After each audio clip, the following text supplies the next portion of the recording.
Hello, मैं राहुल, आपका राहुल ज्ञान सरोवर में आपका हार्दिक स्वागत करता हूं। जैसा कि हम लोग आगे पिछला 2 वीडियो हम लोग पढ़ चुके हैं, जो कि एनसीईआरटी का मैंने क्या किया है, चैप्टर नंबर आपको 1, 2, 3, 4 यानी 1 से लेकर के 4 तक का मैंने आपका पूरा कवर करा दिया है।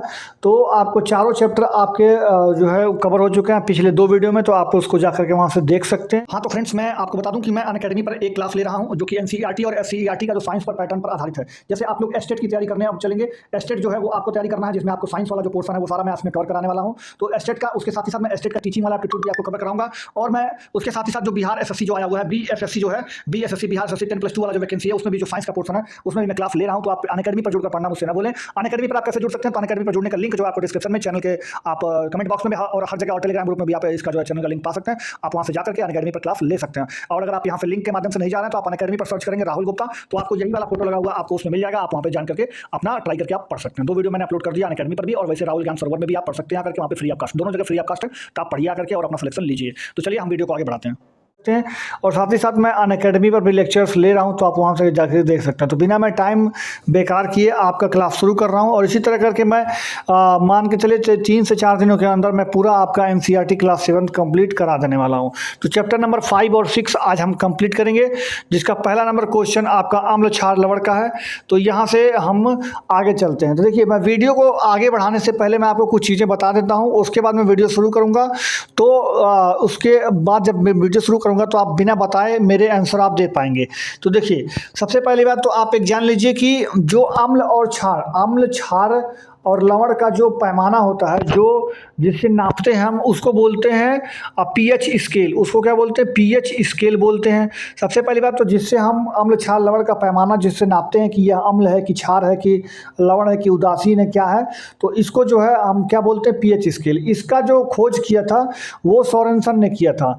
तो आप इसका जो है लॉरेंस सोरेनसन ने जो है इसका खोज किया था। तो पीएच पैमाने की खोज करता पूछेगा तो सोरेनसन आप जहाँ पे लिखा हो आप उसको आराम से कर सकते हैं। दूसरी बात, इस पीएच स्केल में 0 से लेकर के 14 तक के अंक आपके छपे होते हैं। अगर मान लीजिए कोई भी अम्ल या क्षार या फिर उदासीन लवण जो होता है, उसको जब हम इससे नापते हैं, तो अगर उसका पैमाना 7 पर आ जाता है, अगर पैमाने में 7 रीडिंग आती है, तो इसका मतलब वो क्या है? उदासीन है। ठीक है। अगर मान लीजिए पैमाना 7 की रीडिंग दे रहा है किसी भी पीएच स्केल पर, तो यानी वो उदासीन है। अगर 0 से लेकर 7 के बीच में कुछ भी, जैसे 1, 2, 3, 4, 5, 6 ऐसा कुछ भी दे रहा है, या फिर 6.4, 6.5, 5.3, इस तरह का कोई भी पैमाना रीडिंग आ रहा है, तो उसको बोलते हैं अम्ल है।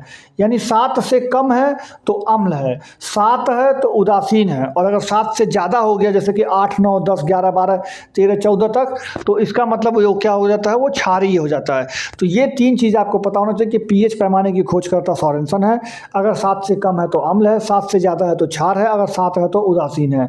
उसके साथ ही मैं आपको एक चीज़ और बता देता हूं कि कुछ चीज़ों के पीएच मान आपको एग्जैक्टली याद होने चाहिए। जैसे कि हमारे जो रक्त का जो पीएच होता है, यानी जिसको ब्लड बोलते हैं, उसका रक्त का पीएच होता है 7.4। उसी तरह से जो हमारे लार का पीएच होता है वो 5.5। लार का जो पीएच होता है वो 5.5 होता है। अगर नींबू का आपसे पूछ लिया जाए पीएच मान कितना होता है, तो 2.2 होता है। उसी तरह से अगर आपका HCl का पूछ लिया जाए, HCl में 2 होता है। एक सांद्र HCl जिसको आप कॉन्सेंट्रेटेड HCl बोलते हैं, उसका जो पीएच होता है वो 0 होता है। यानी सबसे ज़्यादा अगर कोई अम्लीय है तो वो HCl है, और उसमें भी जो अम्लीय है वो सांद्र HCl का जो होता है, यानी जो गाढ़ा HCl होता है, जो एकदम कॉन्सेंट्रेटेड HCl होता है, उसका पीएच मान 0 होता है। यानी ये सबसे ज़्यादा अम्लीय प्रकृति में पाए जाने वाला है। ठीक है। बाकी अगर HCl अगर आप तनु लेंगे, यानी जिसमें पानी मिला हुआ, तो उसका जो पीएच पैमाना आपको उसका 1 या 2 होता है पीएच मान। ठीक है। इस तरह से हो गया। जो कि खट्टे फल होते हैं वो सारे के सारे आपके अम्लीय होते हैं, और वो सारे के सारे जो है आपका इसमें उसका पीएच मान 7 से कम होता है। अब मैं आपको कुछ क्षार का भी बता देता हूं। उससे पहले, जैसे ब्लड जो है एक प्रकार का क्षारीय होता है, जो कि 7.4 होता है, हल्का क्षारीय होता है ब्लड, यानी जो रक्त होता है हमारा। ठीक है। अब मैं आपको जो है कुछ थोड़ा चीज़ें और बता देता हूँ। जैसे अगर मान लीजिए आपको मिल्क ऑफ मैग्नीशिया जो बोलते हैं, जैसे MgOH का होल ट्वाइस, उसको बोलते हैं MgOH का होल ट्वाइस, इसको बोलते हैं मिल्क ऑफ मैग्नीशिया, इसका पीएच होता है 10। तो ये जो होता है, इस तरह से करते करते आप जो है है समझेंगे कि अलग अलग पीएच मान भी आपको याद करने पड़ सकते हैं। तो जो मैंने आपको पीएच मान बताए काफ़ी इंपॉर्टेंट है। जैसे दूध का पीएच मान होता है 6.4, तो उसी तरह से आपको जो मैं याद आता रहेगा, बीच बीच में आपको बताता रहूँगा पीएच मान अलग अलग तत्वों का अलग अलग होता है। ठीक है, तो जो मैंने अभी आपको बताया है वो आप एकदम से समझ के चलिएगा। अब मैं कुछ चीज़ें और आपको यहाँ पे ऐड कर देता हूँ। देखिए, मैं क्वेश्चन आपको कम करा रहा हूँ, ये बात सच है, लेकिन मैं आपको सारा बात इसमें क्लियर कर देता हूँ। दूसरा मैं आपको चीज़ बता देता हूँ कि सूचक, जैसे आप जो पता करते हैं ना, मैं एक सेकंड आपको थोड़ा सा बता दूं। जैसे मान लीजिए आप पता करते हैं कि, जैसे आप मान लीजिए एक सेकंड फ्रेंड्स, जैसे मान लेते हैं हम सूचक क्या होता है, पहले ये भी जान लेते हैं हम। जैसे अम्ल क्षार पता करने के लिए आप सूचक का इस्तेमाल करते हैं कि यह अम्ल है कि क्षार है कि क्या है, उदासीन है, तो इसके लिए आप किसका यूज करते हैं, सूचक का यूज करते हैं। सूचक मैं बता दूं आपको, तो एक होता है लिटमस पेपर, एक होता है लिटमस पेपर हो गया। दूसरा क्या, लिटमस में लिखता हूँ, लिटमस पेपर होता है, ठीक है। और दूसरा जो होता है वो होता है हल्दी। क्या होता है, तो हल्दी होता है। तीसरा क्या होता है, फिनोप्थलीन होता है, ठीक है। ये तीसरा हो गया। अभी एक और मैं बता दूंगा। तो लिटमस पेपर जो होता है, जैसे मान लीजिए अम्ल जो होता है, अम्ल जो होता है, यहाँ पे मैं लिख देता हूँ क्षार, ये हो गया क्षार। यानी लिटमस पेपर जो होता है वो अम्ल को क्या करता है, अम्ल जो नीला लिटमस पेपर जो होता है, देखिए फ्रेंड्स, जो नीला लिटमस पेपर होता है वो अम्ल को क्या कर देता है, लाल कर देता है। यानी नीला लिटमस पेपर अगर आप नीले लिटमस पेपर पे अगर आप अम्ल को गिराएंगे तो वो क्या कर देता है, लाल कर देता है।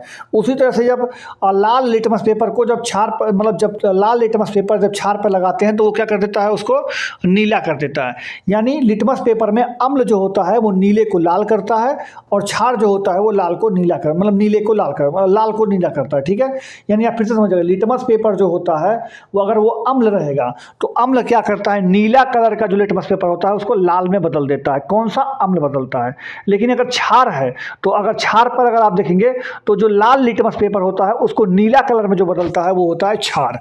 अब मैं हल्दी की बात करता हूँ। हल्दी जो होता है वो पीले कलर का होता है। आप जानते होंगे हल्दी किस कलर का होता है, पीले कलर का। तो अम्ल में कोई रंग नहीं देता है, मतलब ये पीला का पीला ही रहता है।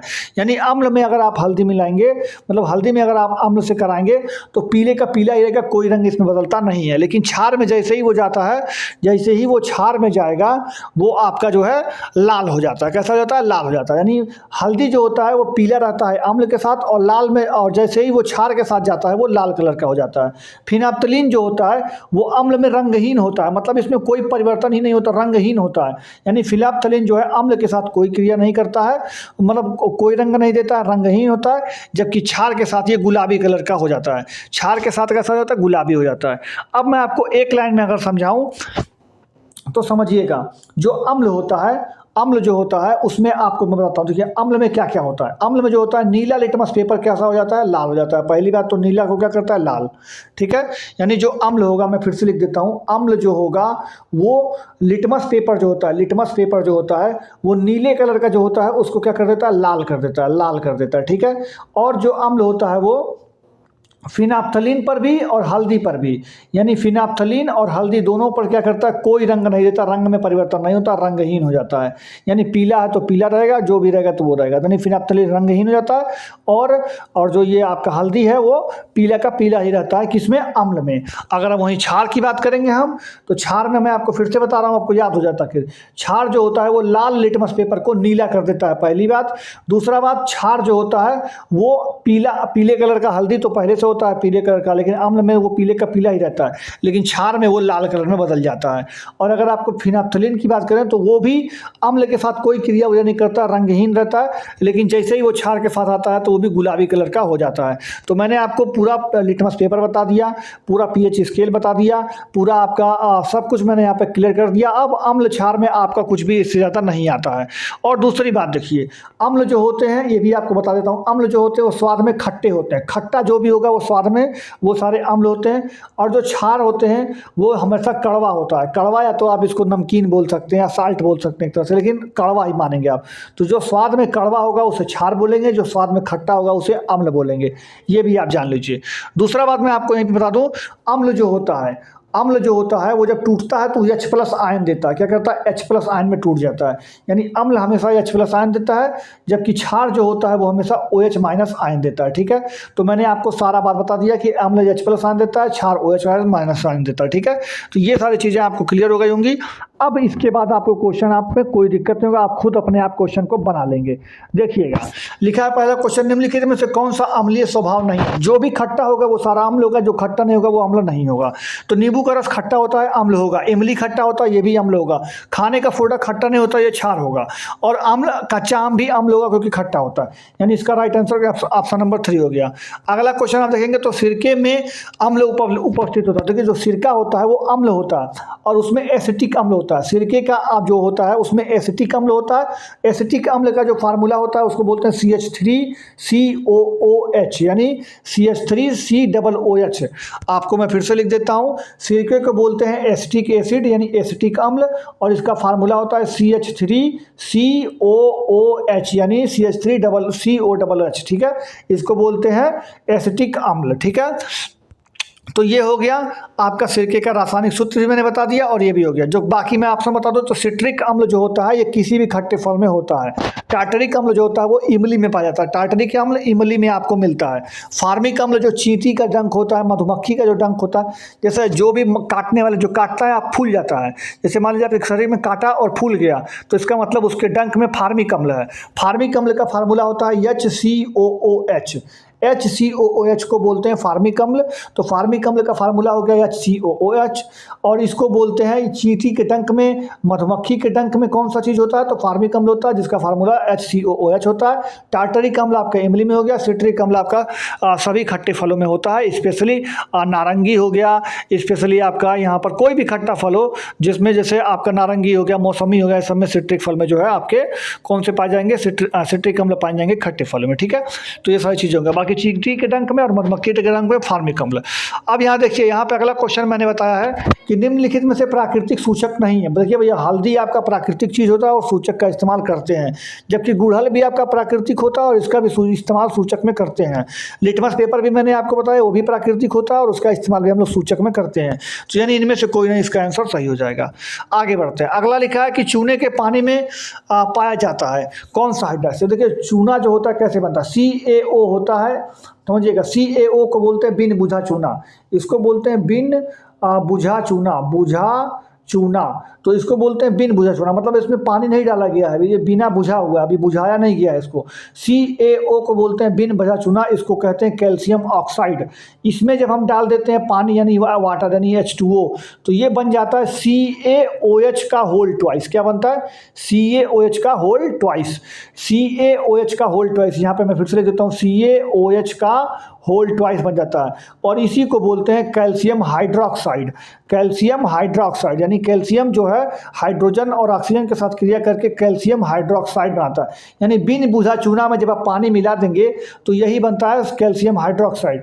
यानी जो आप चूना खरीद के लाते हैं, जैसे पुतैया तो करना होता है जब आपको घर में, तो जो चूना आप खरीद के लाते हैं पत्थर की तरह होता है, वो होता है आपका CaO। तो फ्रेंड्स, जो आप पत्थर की तरह चूना खरीद के मार्केट से लाते हैं, जो बड़ा बड़ा पत्थर की तरह होता है, जिसको आप चूना पुतैया करने के लिए लाए होंगे कभी जीवन में, तो उसको बोलते हैं CaO। उसको बोलते हैं कैल्शियम ऑक्साइड, उसको बोलते हैं बिना बुझा चूना। उसमें आप देखे होंगे जब पानी मिला देते होंगे तब आपको चूना करने के लिए आपको मिल जाता होगा जो मटेरियल, उसको बोलते हैं कैल्शियम हाइड्रोक्साइड, जो कि आपको यहाँ पर मिल गया है। अब कैल्शियम हाइड्रोक्साइड जो होता है ये जब बनता है तो उसके लिए आप में क्या देखे होंगे, जब आप पानी चूने में डालते होंगे मतलब तब उसके समय आप जब ये अभिक्रिया होती है जिस समय, उस समय बहुत ज़्यादा उष्मा निकलता है। मतलब देखेंगे बल्टी उल्टी सब गर्म हो जाता है, तवला जो तसला वसला जो भी आप जिस भी चीज़ में जिस भी पात्र में आप इसको करेंगे इस क्रिया को, यानी बिन बुझा चूना में पानी डालेंगे वो बर्तन एकदम गर्म हो जाता है, हीट हो जाता है, बहुत ज़्यादा उबलने लगता है, ये अपने आप उबलने लगता है, बदबद बदबद एकदम से उबलने लगता है। तो जब उबलने लगा तो इसका मतलब ये हो गया कि इसमें से उष्मा बाहर निकल रही है, और जब उष्मा बाहर निकलती है उस अभिक्रिया को उष्माक्षेपी अभिक्रिया कहते हैं। तो आपके क्वेश्चन ये भी पूछा जाता है कि ये कौन सी अभिक्रिया होती है जब हम बिन बुझा चूना में पानी डालते हैं और कैल्शियम हाइड्रोक्साइड बनता है, तो इसमें जो होता है उष्माक्षेपी होता है। देखिए, जिस भी अभिक्रिया में मैं आपको फिर से मैं यहाँ बता देता हूँ, जिस भी अभिक्रिया में उष्मा बाहर निकलती है, अगर उष्मा बाहर निकल रहा है यानी आपको गर्मी दे रहा है, वो आपको जैसे उष्मा उसमें से निकल के आपको गर्मी दे रहा है, वो होता है उष्मा छेपी। वो क्या होता है भैया, तो उष्मा छेपी उसको बोलते हैं। और जिसमें आपको उष्मा देना पड़ता है, जैसे आप मतलब अगर गर्म नहीं करेंगे तो वो काम होगा ही नहीं। अगर आपको उष्मा देना पड़े, मतलब उष्मा अंदर ले रहा है यानी अवशोषित कर रहा है, तो उसको बोलते हैं उष्मा शोषी, यानी उष्मा का शोषण कर रहा है ना, उष्मा को अवशोषित कर रहा है, तो इसलिए उसको बोलते हैं उष्मा शोषी। तो उष्मा शोषी उसको बोलते हैं जो अपने अंदर उष्मा लेता है, यानी उसको क्रिया कराने के लिए उष्मा हमको देना पड़ता है, तो उसको बोलते हैं उष्मा शोषी। और जिसमें हम क्रिया कराने पर हमको उष्मा मिलता है, जैसे खूब उष्मा खूब अपने आप बाहर निकलता है, जैसे इसमें बाहर निकलने लगता है अपने आप, गर्मी अपने आप बाहर निकलने लगता है, तो उसको बोलते हैं उष्मा छेपी अपक्रिया। तो ये कैसी अपक्रिया थी, उष्मा छेपी अपक्रिया थी। अब आप इस क्वेश्चन का आंसर देख सकते हैं कि चूने के पानी में क्या मिलाया जाता है, मतलब चूने के पानी में पाया जाता है कौन सा हाइड्रोक्साइड, तो आपको मैंने बताया ना कैल्शियम हाइड्रोक्साइड। बाकी सोडियम हाइड्रोक्साइड NaOH होता है, जिसको आप बोलते हैं कास्टिक सोडा, इसको क्या बोलते हैं, caustic soda. NaOH sodium hydroxide का दूसरा नाम जो होता है वो कास्टिक सोडा होता है। पोटेशियम हाइड्रोक्साइड KOH होता है, तो इसको अभी आप जानेंगे कि पोटेशियम हाइड्रोक्साइड का फार्मूला KOH होता है, ठीक है। तो ये सारी चीज़ें हो गई। बाकी यहाँ पे लिखा है मिल्क ऑफ मैग्नीशिया, यानी दूधिया मैग्नीशियम, इसका दूसरा नाम मिल्क ऑफ मैग्नीशिया भी है। देखिए कहीं को अगर लिखा होगा मिल्क ऑफ मैग्नीशिया भी लिख सकता है, और या फिर आपका दूधिया मैग्नीशिया भी लिखेगा, तो ये होता है मैग्नीशियम हाइड्रोक्साइड, जो कि मैंने अभी आपको बताया। ये जो मैग्नीशियम हाइड्रोक्साइड होता है यानी MgOH का होल ट्वाइस, MgOH का होल ट्वाइस होता है मिल्क ऑफ मैग्नीशिया। ये इसको बोलते हैं दूधिया मैग्नीशियम या फिर मिल्क ऑफ मैग्नीशिया बोलते हैं। इसका pH जो होता है वो 10 होता है, इसका pH मान कितना होता है, 10 होता है। आपको ये भी याद करना पड़ेगा। बाकी तो फ्रेंड्स, जो अम्लीय मृदा होती है, जैसे कि जो अम्लीय मृदा होती है उसके उपचार के लिए हम क्या करते हैं, जो जैसे जिस मृदा में अम्ल ज़्यादा हो गया, यानी उसका जो pH मान होता है वो 7 से कम हो जाता है, तो 7 से कम जब हो जाएगा किसी मिट्टी का, तो वो कहते हैं उसको कि इसकी मृदा जो है अम्लीय हो गई, और अम्लीय मृदा में किसी नहीं होती है। कृषि के लिए मृदा को कैसा होना चाहिए, उदासीन होना चाहिए, ना ही वो क्षारीय होना चाहिए, ना ही वो अम्लीय होना चाहिए। मृदा का कैसा होना चाहिए, उदासीन होना चाहिए। तो उदासीन मृदा अगर आपकी रहेगी तो ही आपकी कृषि संभव है। तो अम्लीय मृदा अगर है तो इसमें अम्ल में अगर हम क्षार मिला देंगे तो उदासीन हो जाएगा। तो मैं चलिए आपको एक रिएक्शन आपको यहाँ बता देता हूँ कि जब अम्ल की क्रिया जब क्षार से करते हैं, इसको आप जानिएगा, जब अम्ल और क्षार को आपस में क्रिया करा देते हैं तो जो बनता है उसको कहते हैं लवण। उसको क्या कहते हैं, लवण, और जल बनता है। क्या बनता है, जल, यानी H2O बनता है। यानी अम्ल की क्रिया जब क्षार से होती है तो एक बनता है लवण और एक बनता है H2O, यानी जल बनता है। लवण और जल बनता है। इस क्रिया को बोलते हैं उदासीनीकरण क्रिया, क्योंकि उदासीन कर दे रहा है ना उसको, तो इस क्रिया को बोलते हैं उदासीनीकरण क्रिया। यानी अम्ल और क्षार की क्रिया से बनता है लवण और जल, और इस अभिक्रिया को बोलते हैं उदासीनीकरण अभिक्रिया। एग्जाम्पल के रूप में मैं आपको एक दिखा देता हूं। देखिए, जब HCl जो है वो अम्ल है और NaOH जो है वो आपका क्या है, क्षार है, तो NCl और NaOH की जब क्रिया कराते हैं तो बनता है NaCl, जिसको बोलते हैं आप नमक। ये क्या होता है, नमक। NaCl सोडियम क्लोराइड, जिसको आप नमक बोलते हैं, उसके साथ ही आपका निकलता है जल। इस अभिक्रिया को उदासीनीकरण क्रिया में बोलते हैं। और आपको बता दूं कि अम्ल हो गया, क्षार हो गया, क्रिया करा दिया, लवण बन गया, नहीं, जिसको NaCl यानी नमक बोलते हैं, जिसको सोडियम क्लोराइड बोलते हैं, उसके साथ यहाँ पे जल निकल गया। इस क्रिया को, इस पूरी अभिक्रिया को क्या बोलेंगे, उदासीनीकरण अभिक्रिया। उदासीनीकरण अभिक्रिया। तो अब जानते हैं कि अम्ल का आपको क्रिया कराना, अम्ल का क्या क्रिया कराना है। तो अम्ल को, जब भी अम्ल, मान के चलिए आप फ्रेंड्स कि जो अम्लीय मृदा होती है उसमें जब आप क्षारीय कुछ मिलाएंगे तभी ना उदासीन होगा। तो क्षारीय जब मिलाते हैं, क्या मिलाते हैं, कैल्शियम हाइड्रोक्साइड मिलाते हैं, जो वही चूना वाला पानी वाला जो होता है ना, उसी को मिलाते हैं हम लोग, कैल्शियम हाइड्रोक्साइड। तो यही आपका आंसर हो जाएगा। आगे चलते हैं, जल में अम्ल का घोल बनाने का सही तरीका क्या है। देखिए, कभी भी जब हम लोग कुछ अम्ल बनाते हैं, जो भी बनाते हैं, जैसे मान लीजिए आपको मैं एग्जाम्पल देता हूँ, आपको मान लीजिए सरफ वाला पानी मिलाना है। क्या करना है, सरफ वाला पानी बनाना है। जैसे आपको जब कपड़ा धोते होंगे तो कपड़ा धोने के लिए आप सरफ वाला पानी बनाना है, तो ऐसा तो है ना कि ये आपका सरफ रखा, इसमें आप लाके पानी डाल देते हैं। यानी आपने मान लीजिए 10 रुपये का सरफ खरीदा, उसमें लाके पानी डाल दिया, ऐसा तो आपने नहीं करते हैं। आप पानी के अंदर सरफ डालते हैं, यानी पानी आप बाल्टी में भर लेते हैं, उसके अंदर ले जाकर थोड़ा सा, जितना भी आपको सरफ चाहिए, थोड़ा सा सरफ ला करके डाल देते हैं, तो सरफ वाला पानी आपका तैयार हो जाता है। उसी तरह से जब आपको अम्ल बनाना है तो आप पानी में अम्ल डालेंगे, ना कि अम्ल में पानी। अम्ल है उसमें लाके पानी थोड़े डालेंगे आप पानी पहले ले लेंगे बर्तन में, उसमें थोड़ा सा ला करके अम्ल डाल देंगे तो आपका अम्लीय जल तैयार हो जाएगा। तो इसलिए इसका आंसर जो होगा वो पानी में एसिड मिलाएंगे, ना कि एसिड में पानी मिलाएंगे। तो ये ऑप्शन गलत हो जाएगा, ये भी गलत, ये भी गलत। तो आपका ऑप्शन सही होगा, पानी में हम क्या करेंगे, एसिड यानी उसी को अम्ल बोलते हैं, तो एसिड हम मिलाएंगे। ठीक है, तो ये बात अब मैंने आपको एग्जाम्पल से बता दिया। अगला जो है ये उदासीनीकरण प्रतिक्रिया हमेशा उत्पाद होता है। देखिए मैंने अभी आपको बताया कि जब अम्ल का क्रिया किससे कराते हैं, क्षार से। जब अम्ल यानी एसिड जो है वो बेस के साथ क्रिया करता है, यानी जो अम्ल होता है वो क्षार के साथ क्रिया करता है, तो देता है हमारा लवण। क्या देता है, लवण, और उसके साथ देता है जल। लवण और जल मिलता है और इसी अभिक्रिया को कहते हैं उदासीनीकरण अभिक्रिया। तो यहाँ पर आप देखिए, जब उदासीनीकरण अभिक्रिया के बाद उत्पाद, तो जो हम मिला रहे हैं, जैसे मान लीजिए अब ये भी बता देता है आपको, ये हो गया अम्ल, ये हो गया क्षार। जब इसको क्रिया कराएंगे तो बनेगा लवण, और लवण के साथ बनेगा हमारा जल। तो जो ये होगा, जो राइट साइड में होता है रिएक्शन के, इसको बोलते हैं उत्पाद। और जो इधर जो हम लेते हैं जिससे, इसको बोलते हैं अभिकारक। अभिकारक, तो इधर का बोलते हैं अभिकारक और राइट साइड वाले को बोलते हैं उत्पाद। उत्पाद मतलब जो हमको मिल के बिना प्रोडक्ट, यानी जो हमको बना, जो मिला हमको, तो इसको अब यहाँ पे उत्पाद में अगर आप देखेंगे, जब हम क्षार को मिलाते हैं तो क्या क्या बनता है, एक नमक बनता है, यानी जिसको आप लवण बोलते हैं, उसके साथ ही साथ एक आधार, यानी नहीं, ये गलत हो गया। तीसरा वाला ऑप्शन सही होगा आपका कि नमक बनता है जिसको आप लवण बोलते हैं, उसके साथ ही आपका पानी भी बनता है। तो ये आपका एकदम सही होगा, ऑप्शन नंबर 3। अगला आपको बताओ, तो यहाँ पे देखिएगा फ्रेंड्स, जो मैंने आपको शुरुआत में बताया था कि हल्दी कैसा होता है, हल्दी जो है अम्ल में कोई क्रिया उरिया नहीं करता, यानी वो पीले का पीला ही रहता है, जबकि क्षार में जाते ही वो लाल हो जाता है। अब मैं आप यहाँ को उत्तर दीजिएगा, हल्दी एक प्राकृतिक सूचक है, इसमें पेस्ट में नमक और क्षार का अलग अलग मिलाने पर क्या रंग दिखाई देता है। मतलब जब अम्ल में मिलाएंगे तो क्या होगा और क्षार में मिलाएंगे क्या होगा। तो भैया अम्ल में मिलाएंगे तो वो जो है वैसे का वैसा ही रहेगा, लेकिन क्षार में जो मिलाएंगे तो अम्ल में जो है वो पीले का पीला रहेगा और क्षार में लाल हो जाएगा। यानी ऑप्शन नंबर जो इसका दिया गया वो सही दिया गया कि अम्ल में पीले का पीला ही रहता है और क्षार में वो लाल हो जाता है। आगे बढ़िए, फिनाफ्थलीन जो होता है वो सिंथेटिक मतलब संकेतक होता है, मतलब इसको हम लोग बनाते हैं, ये प्राकृतिक रूप से नहीं पाया जाता, ये हम लोग फिनाफ्थलीन जो होता है उसको बनाया जाता है। जो अम्ल और क्षारे के साथ घोल में, देखिए मैंने आपको बताया था शुरुआत में ही कि फिनाफ्थलीन जो होता है वो अम्ल के साथ कोई भी क्रिया नहीं करता, मतलब वो रंगहीन होता है, कोई रंग वंग उसमें नहीं होता है, लेकिन जैसे ही वो उसमें क्षार में जाता है वो गुलाबी कलर का हो जाता है। तो देखिए कहाँ पे आपको रंगहीन और गुलाबी दिया है, तो देखिए लास्ट ऑप्शन में आपको दिया रंगहीन और गुलाबी, यानी अम्ल के साथ रंगहीन होता है और क्षार के साथ जाते ही गुलाबी हो जाता है। तो ये आपको जानना जरूरी था। बाकी देखिए मैंने पहले ही आपको कवर करा दिया सब कुछ, तो आपको पता चल ही गया होगा। बाकी जब मिट्टी में बहुत अधिक क्षारी होता है, तो देखिए जब अम्ल था तो हमने क्षार मिलाया था, जब क्षार है तो क्या मिलाएंगे, हम अम्ल मिलाएंगे, जाहिर सी बात है। तो जब मिट्टी में बहुत अधिक क्षारी होता है, मतलब जब अम्लीय था मिट्टी, तो हमने क्षारी के रूप में CaOH को मिलाया था, CaOH का होल ट्वाइस हमने मिलाया था जब मिट्टी अम्लीय थी, तो ये क्षार था, इसको मिला दिया था। तो अब मिट्टी क्षारीय हो गई है हमारी, तो अब हम इसमें क्या मिलाएंगे, तो अब हम इसमें गुणवत्ता में सुधार करने क्या मिलाएंगे, तो हम इसमें अम्ल वाली चीज़ मिलाएंगे। तो जो बिन बुझा चूना होता है भैया ये क्षार होता है, ये नहीं मिलाएंगे। बुझा हुआ चूना ये भी क्षार होता है, Ca यानी कैल्शियम का जो भी उत्पाद होता है, CaOH का होल ट्वाइस, ये सब जो है क्षार होता है, इसको नहीं मिलाएंगे।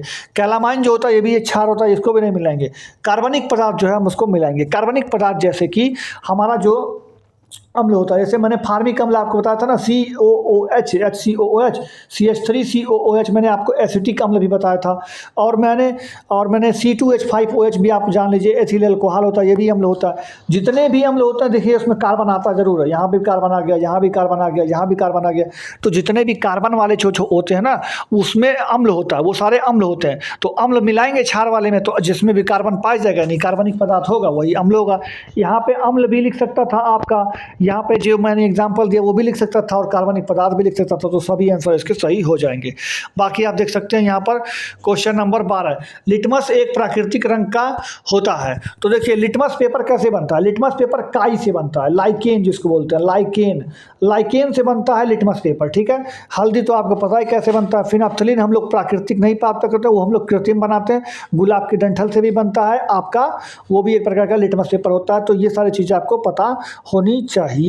तो लाइकेन जो होता है अपना, लाइकेन से क्या बनता है, लिटमस पेपर बनता है। क्या बनता है? तो फ्रेंड्स अब अगला क्वेश्चन देखेंगे हम लोग कि उदासीनीकरण अब प्रतिक्रिया क्या होती है। अब उदासीनीकरण प्रतिक्रिया क्या होता समझिएगा। ये देखिए, उदासीनीकरण जो प्रतिक्रिया होती है वो भौतिक और परिवर्ती प्रतिक्रिया परिवर्तन, भौतिक परिवर्तन जिसे उल्टा नहीं जा सकता है, और रासायनिक एवं प्रतिवर्ती परिवर्तन, रासायनिक जिसे उल्टा नहीं जा। देखिए सबसे पहली बात, जो उदासीनीकरण होता है वो अम्ल होता है जिसका क्रिया क्षार से किया जाता है और बनता है लवण आपका, और उसके साथ बनता है जल आपका। तो जो अम्ल क्षार की क्रिया से लवण और जल बनता है, ये लवण को हम वापस से अम्ल और क्षार में नहीं तोड़ सकते हैं, पहली बात। और जो अभिक्रिया होती है वो रासायनिक अभिक्रिया होती है। तो रासायनिक परिवर्तन होता है जिसे उल्टा नहीं जा सकता। ये चौथा ऑप्शन इसका सही हो जाएगा आपका। अब अगले क्वेश्चन की तरफ बढ़ते हैं। देखिए यहाँ पे लिखा हुआ है कि एक घोल जो हल्दी सूचक का पीले रंग से लाल रंग में परिवर्तन कर देता है।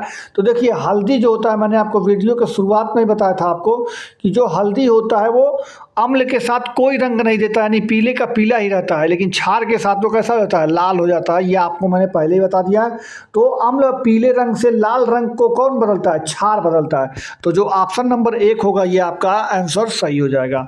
आगे बढ़ते हैं क्वेश्चन नंबर 15 पर। निम्नलिखित में से किस प्रकार के समूह में अम्ल हो, मतलब अम्ल आपको पता करना। तो अम्ल जो होते हैं स्वाद में खट्टे होते हैं, जो खट्टा होगा वही आपका अम्ल हो जाएगा।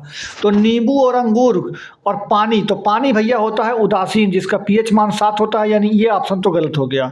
सिरका और साबुन, तो सिरका तो खट्टा होता है और ये अम्ल होता है, बट साबुन जो है क्षारीय प्रवृत्ति का होता है, यानी ये ऑप्शन भी आपका गलत हो गया। फिर लिखा है दही और मिल्क ऑफ मैग्नीशिया, यानी MgOH का होल ट्वाइस जो होता है ये होता है प्योर क्षार। क्या होता है भैया, ये क्षार होता है जिसका पीएच मान 10 होता है। तो ये ऑप्शन भी गलत हो गया। तो लास्ट ऑप्शन आपका सही होगा हल्दी और दही और सिरका।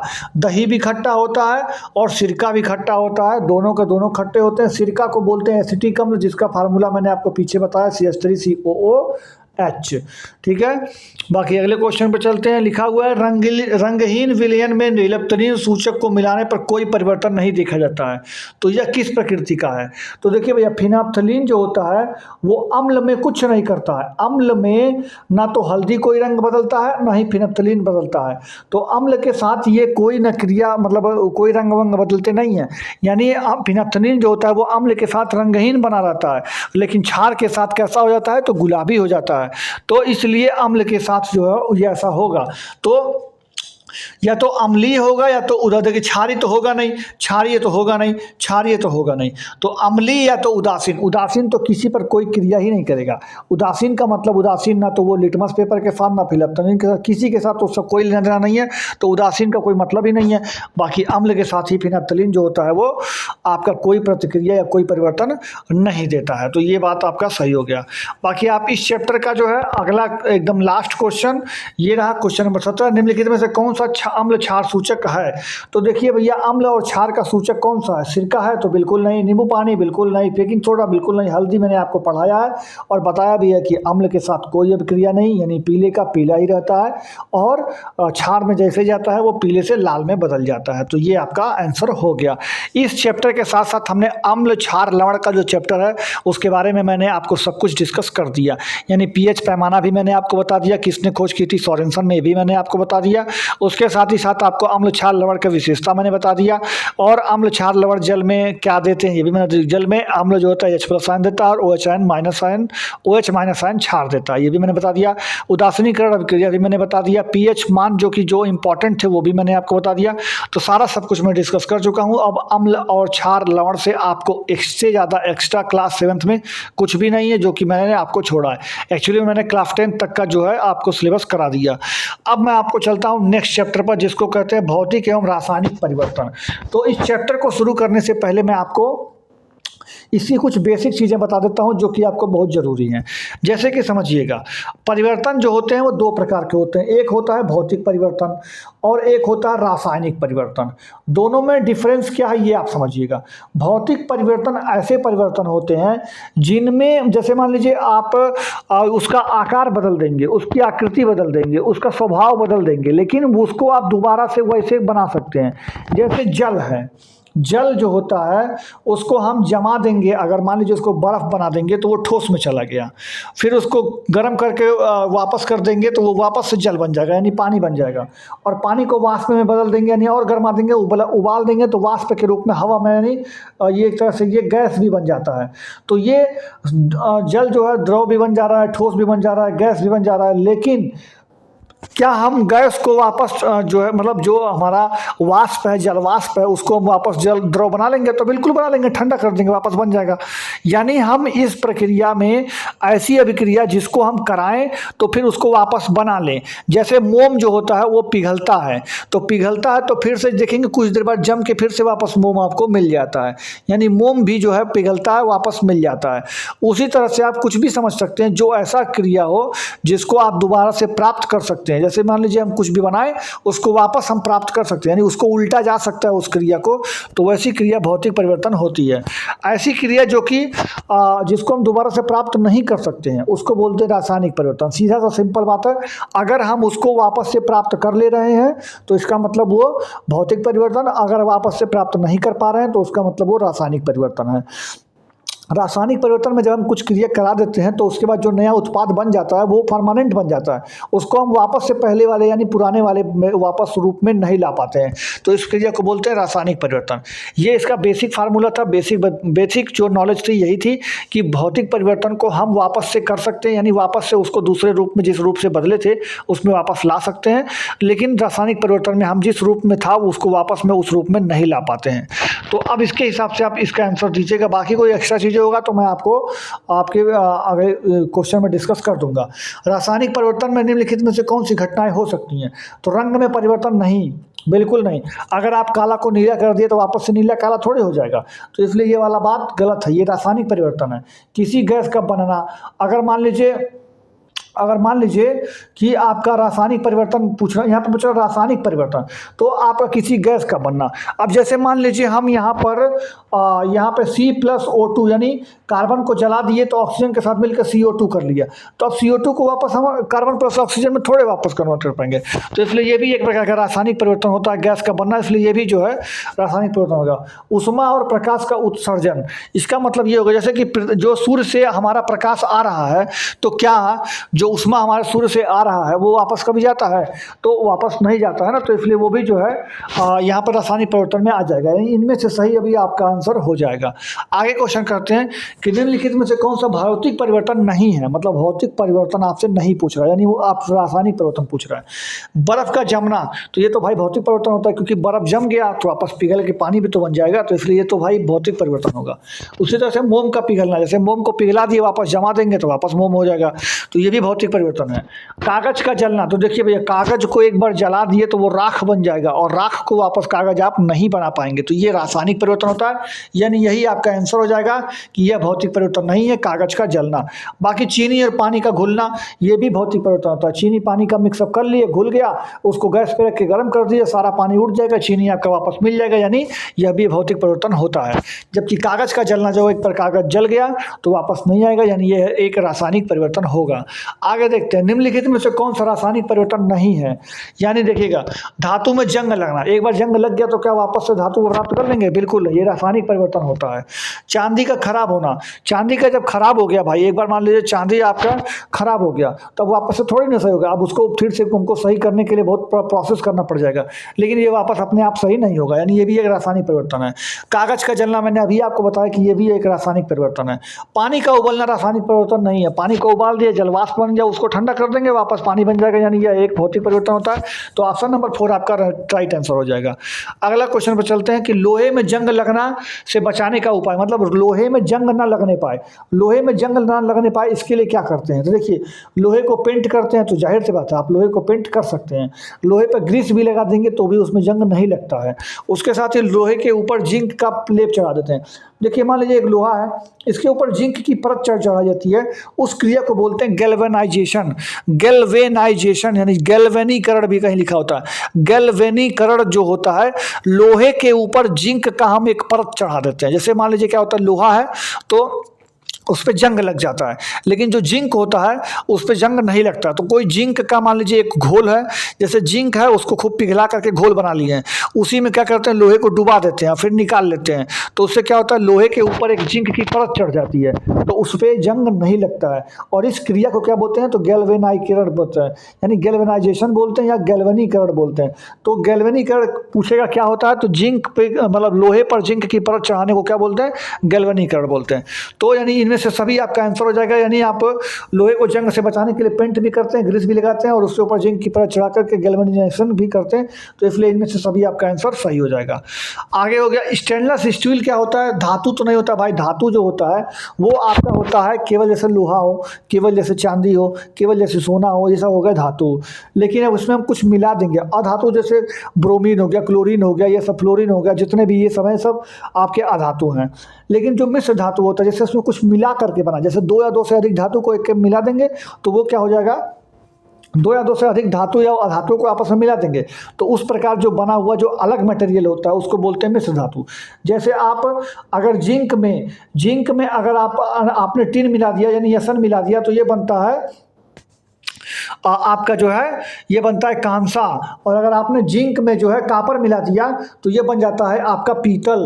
उसी तरह से आपको कार्बन, जैसे मान लीजिए आयरन जो होता है, Fe जो होता है इसको आयरन बोलते हैं, Fe को। तो Fe में हम क्या मिलाते हैं, क्रोमियम मिला देते हैं, उसके साथ कार्बन मिला देते हैं, उसके साथ ही आप क्या मिला देते हैं, निकेल मिला देते हैं। तो ये सारी चीज़ें जब आप उसमें मिला देते हैं, आयरन में जब आप क्रोमियम, कार्बन, निकिल ये सारी चीज़ें मिला देते हैं तो वो मिश्र धातु बन जाता है स्टेनलेस स्टील।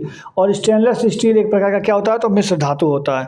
वहीं ओजोन का परत का जो अपघटन होता है उसको रासायनिक परिवर्तन बोलते हैं, क्योंकि ओजोन का परत जो है अपघटन, जैसे O3 जो होता है उसको ओजोन बोलते हैं, और O3 जब वापस O2 में टूट गया तो वापस से थोड़ी O3 बनेगा, तो इसलिए उसको क्या बोलते हैं, यह एक रासायनिक अपघटन होता है। वापस से यहाँ पे लिखा हुआ है अगला क्वेश्चन, निम्नलिखित में से कौन सा एक भौतिक परिवर्तन है, मतलब जिसको आप दोबारा प्राप्त कर लेंगे वही आपसे पूछ रहा है।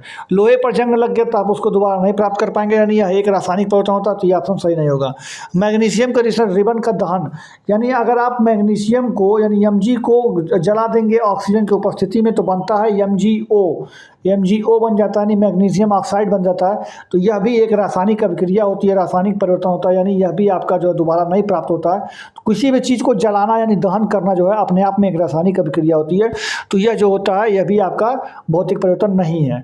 मोमबत्ती का जलना और मोमबत्ती का जलाना, जो मोमबत्ती का होता है, जैसे मान लीजिए मोमबत्ती है आपका, इस मोमबत्ती में एक जो ऊपर धागा होता है जो ये जलता है, अगर धागा जल रहा है, मान लीजिए मोमबत्ती जल रही है तो ये जल के धागा उसका खत्म हो जाएगा, तो यह एक रासायनिक परिवर्तन होगा, क्योंकि धागा वापस से थोड़ी आएगा। लेकिन मोम का पिघलना जो होता है, यानी जो मोम है उसका पिघलना, यानी मोम को पिघला देंगे तो वापस ठंडा कर देंगे तो वापस बन जाएगा, तो यानी मोम का पिघलना जो होता है यह एक भौतिक परिवर्तन होता है, जबकि मोमबत्ती का जलना जो है एक रासायनिक परिवर्तन होता है। अगला क्वेश्चन ये लिखा हुआ कि निम्नलिखित में से कौन सा रासायनिक परिवर्तन है, इस बार रासायनिक परिवर्तन पूछ रहा है। जैसे मान लीजिए तारों का टिमटिमाना, तो क्या तारों का टिमटिमाना है तो वापस से तारा नहीं बनता है क्या, जाहिर सी बात है वो तारा बनता है ना भाई, तो इसलिए ये एक भौतिक परिवर्तन है। जैसे कि फलों को काटना, फल को काट देंगे तो उससे क्या हो जाएगा, फल दूसरा बन जाएगा, नहीं ना बनेगा, तो इसलिए इसका मतलब क्या होगा कि यह भी एक जो है आपका भौतिक परिवर्तन है। पानी को उबालना, तो पानी भी आप उबालेंगे वापस ठंडा कर देंगे तो वापस आपका जल बन जाएगा कि नहीं बन जाएगा, तो यानी यह भी एक भौतिक परिवर्तन है। जबकि सब्जी को पकाना, अब सब्जी लाए हैं उसको पका दिए तो वापस कच्चा कर पाएंगे आप उसको, नहीं कर पाएंगे। मान लीजिए सब्जी आपने लाया, आपने उसको पका दिया, पकाने के बाद वापस थोड़ी कच्चा हो जाएगा वो, तो इसलिए यह एक रासायनिक परिवर्तन होगा जो कि बाद में वापस आप प्राप्त नहीं कर पाएंगे, तो ये आपका आंसर सही हो जाएगा। बाकी आप क्वेश्चन नंबर 9 देखें, निम्नलिखित में से कौन सा रासायनिक परिवर्तन शामिल हो सकते हैं। अब रासायनिक परिवर्तन में क्या शामिल हो सकता है ये समझिएगा, केवल रंग में परिवर्तन नहीं भैया, रंग में परिवर्तन हो सकता है, ये बात अलग है, क्योंकि मान लीजिए हमने काला का नीला कर दिया तो वापस से थोड़ी ना नीला काला हो जाएगा, तो इसलिए इसका मतलब ये परिवर्तन तो हो सकता है भौतिक। केवल तापमान में परिवर्तन नहीं भैया, केवल तापमान में परिवर्तन करने से कोई जरूरी नहीं कि हो ही जाए। जैसे मान लीजिए कि आपने जल को वाष्प कर दिया, वाष्प को जल कर दिया, तापमान में तो परिवर्तन कर दिया, तो इसका मतलब ये थोड़े हो कि रासायनिक परिवर्तन हो जाएगा। केवल गैस का विकास, ऐसा भी जरूरी नहीं कि गैस का विकास हो गया तो रासायनिक परिवर्तन हो जाएगा, तो यानी इसमें से जो है एक से अधिक होना पड़ेगा या फिर एक से सभी, यानी जरूरी नहीं है कि आपका इनमें से सभी हो या एक एक करके हो, लेकिन अगर इनमें से कोई एक या उससे में से ज़्यादा हो जाएगा तो आपका रासायनिक परिवर्तन शामिल हो सकता है। तो इसका आंसर चौथा नंबर आपका हो जाएगा, तो इसलिए यह आंसर आपका सही होगा। अगला क्वेश्चन इसमें लिख रखा है कि जब दूध से दही बदल जाता है तो निम्नलिखित में से क्या सत्य होगा। देखिए, दूध से आपका क्या बन रहा है, दही बन रहा है, तो इसको पहले आप समझिएगा। इसकी अवस्था तरल से अर्ध ठोस में बदल जाती है, तो जाहिर सी बात है, ये बात तो सही है कि इसकी अवस्था जो होती है वो तरल से अर्ध ठोस में बदल जाती है। ठीक है, यह रंग बदलता है, तो भैया रंग बदलता है क्या, सफ़ेद से नीला हो जाता है क्या, नहीं ना, सफ़ेद से सफ़ेद ही रहता है, यानी ये बात आपका गलत हो गया। इसका स्वाद बदल जाता है, तो हाँ भैया स्वाद बदल जाता है। दूध जो होता है वो कम खट्टा होता है, लेकिन जो है ये जो दही होता है वो बहुत ज़्यादा खट्टा हो जाता है, तो इसलिए ये जो है ऑप्शन आपका सही है। रासायनिक परिवर्तन है, इसको उलट नहीं कहते, जाहिर सी बात है रासायनिक परिवर्तन तो है ही, क्योंकि आप दूध से दही बना दिए तो क्या दही को वापस दूध बना देंगे, तो नहीं बना पाएंगे आप, क्योंकि मान लीजिए दूध था उसको आपने दही बना दिया, तो क्या दही को वापस दूध बना देंगे, नहीं बना पाएंगे, यानी इसका मतलब ये भी रासायनिक परिवर्तन है। तो यानी आपका जो है यहाँ पर जो है आपका ये तीनों सही हो जाएगा, यानी वो अवस्था भी बदल जाता है उसका, लेकिन रंग नहीं बदलता है, स्वाद भी बदल जाता है और रासायनिक उलट भी हो जाता है, यानी 1, 3 और 4 सही होगा। और 1, 3 और 4 आपका ऑप्शन नंबर 3 में दिया हुआ, तो इसलिए ऑप्शन नंबर आपका 3 आपका राइट आंसर हो जाएगा।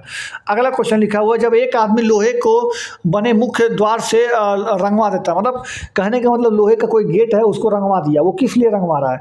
पहला काम तो धूप जंग से बचाने के, तो मैंने आपको ऊपर बताया ना कि जंग से बचाने के लिए आप पेंट भी कर सकते हैं, ग्रीस लगा सकते हैं, उसके ऊपर जिंक की परत चढ़ा देते हैं जिसको गैल्वेनाइजेशन बोलते हैं, गैल्वेनीकरण बोलते हैं, तो ये भी आप कर सकते हैं। तो ये बात तो आपका सही है कि जंग से बचाने के लिए तो पेंट किया जाता है, उसके साथ ही धूप से बचाएगा, भाई धूप का कोई कनेक्शन ही नहीं है पेंट से।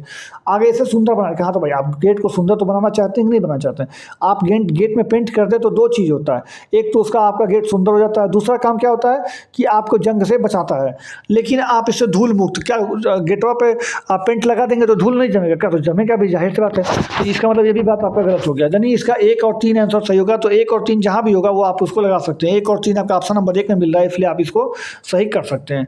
आगे देखिए, इसमें लिखा है दिल्ली का कुतुब मीनार, दिल्ली के जो कुतुब मीनार है उसके पास एक लौह स्तंभ है, वह जो है तथ्यों के लिए प्रसिद्ध है, वो किसके लिए प्रसिद्ध है ये बात आपसे पूछ रहा है, ये इसकी लंबाई की स्थिरता के जिम्मेदार होगा। अब देखिएगा, जो दिल्ली का कुतुब मीनार हो आपके, इस कुतुब मीनार के बगल में एक लौह स्तंभ है, वो स्तंभ में जंग नहीं लगता है, इसलिए वो फेमस है कि वो उसमें बहुत सालों से लेकर जंग नहीं लगा, तो इतनी लंबी अवधि के बाद भी इसमें जंग नहीं लगा, इसी के लिए वो फेमस है। तो यही आपसे पूछ सकते हैं कि वो किस लिए फेमस है, तो जंग न लगने की वजह से वो फेमस है। अब यहाँ पर लिखा है गैल्वेनाइकरण एक ऐसी प्रक्रिया है जिसका उपयोग इसमें जंग लगने से लोहे को जंग लगने से रोकने के लिए किया जाता है। तो भैया आप बताइए, गैल्वेनाइजेशन में लोहे के परत में आपको क्या चढ़ाया जाता है, तो जिंक चढ़ा रहा है, तो जिंक पे ऑप्शन आपका यह सही हो जाएगा। अगला क्वेश्चन आपको दिया गया है कि पहेली की माँ है, वो गर्म पानी में चीनी घोलकर चीनी को गाढ़ी चाशनी बनाता है, ठंडा होने पर चीनी का क्रिस्टल अलग हो जाता है, तो इससे क्या होता है। तो देखिए भैया, जो पानी और चीनी का जो कॉम्बिनेशन होता है वो एक भौतिक प्रक्रिया होती है, इसको हम लोग उल्टा जा सकता है। जैसे कि मान लीजिए हमने पानी को चीनी में घोल दिया, उसके बाद हम इसको गर्म कर देंगे, गर्म करके खूब गर्माएंगे तो एक बार क्या होगा, एक समय के बाद पानी सारा उड़ जाएगा और चीनी आपका बर्तन में रह जाएगा, यानी हम इसको वापस से प्राप्त कर सकते हैं, एक बार घोल भी सकते हैं वापस से प्राप्त भी कर सकते हैं, यानी इसको हम भौतिक परिवर्तन बोलते हैं। तो ये क्या होता है, ये भौतिक परिवर्तन होता है और इसको उल्टा भी जा सकता है, तो ये आपका सही हो जाएगा।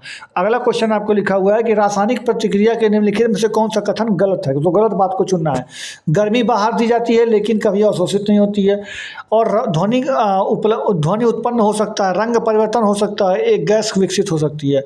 तो देखिए भाई, आपके बताऊं तो रासायनिक परिवर्तन में जो है आपका क्या होगा, तो रंग ध्वनि तो उत्पन्न हो सकती है, जाहिर सी बात है, रंग भी परिवर्तन हो सकता है, गैस भी विकसित हो सकती है, लेकिन ये जरूरी नहीं है कि जो है उसमें बाहर आए, कोई ऐसा आवश्यकता नहीं होता। तो इसका ऑप्शन नंबर 1 सही हो सकता है। अगर आपने देखिए एक कॉपर सल्फेट का पाउडर होता है, मतलब सल्फ्यूरिक अम्ल में उसको 2 बूंद डाल देते हैं, घोलने के बाद क्या होता है, पानी को गर्म करके मिलाया जाता है, तो वो उसके सुंदर क्रिस्टल के रूप में अलग हो जाते हैं। यानी इसके कहने का मतलब ये है कि हम सल्फ्यूरिक अम्ल यानी H2SO4 का एक विलयन लेते हैं, ठीक है, उसमें हम कॉपर सल्फेट को डालते हैं, यानी CuSO4 को डाल देते हैं, तो क्या होता है कि वह एक क्रिस्टल का रूप बन जाता है। तो भैया वापस से इस क्रिस्टल को हम तोड़ के अलग अलग कर भी सकते हैं, तो इसलिए यह एक प्रकार का भौतिक परिवर्तन होता है। तो दोनों भौतिक परिवर्तन होगा इसमें, यह ऑप्शन आपका बिल्कुल सही होगा। तो इस क्वेश्चन के साथ हम पूरा आपको चैप्टर नंबर 5 और चैप्टर नंबर 6 आपको पूरी तरह से करा दिए हैं। तो आशा करते हैं आपको वीडियो काफ़ी अच्छा लगा होगा, हेल्पफुल होगा। मैंने आपको पूरी तरह से आपको डिक्लेयर कर दिया, मतलब आपको डिस्कस कर दिया, तो आपको कोई डाउट नहीं होगा।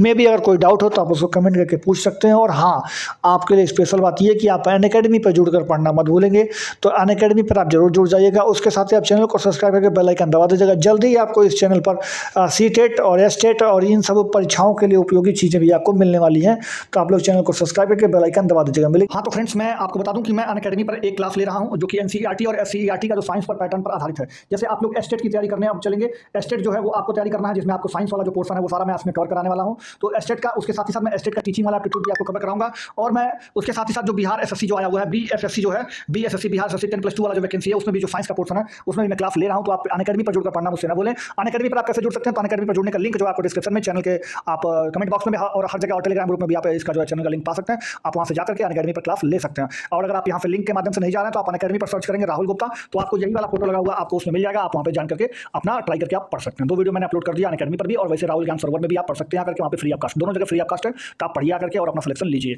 तो चलिए हम वीडियो को आगे बढ़ाते हैं। मिलेंगे अगली वीडियो में, तब तक के लिए अपना ख्याल रखिएगा और जय हिंद, जय भारत, धन्यवाद।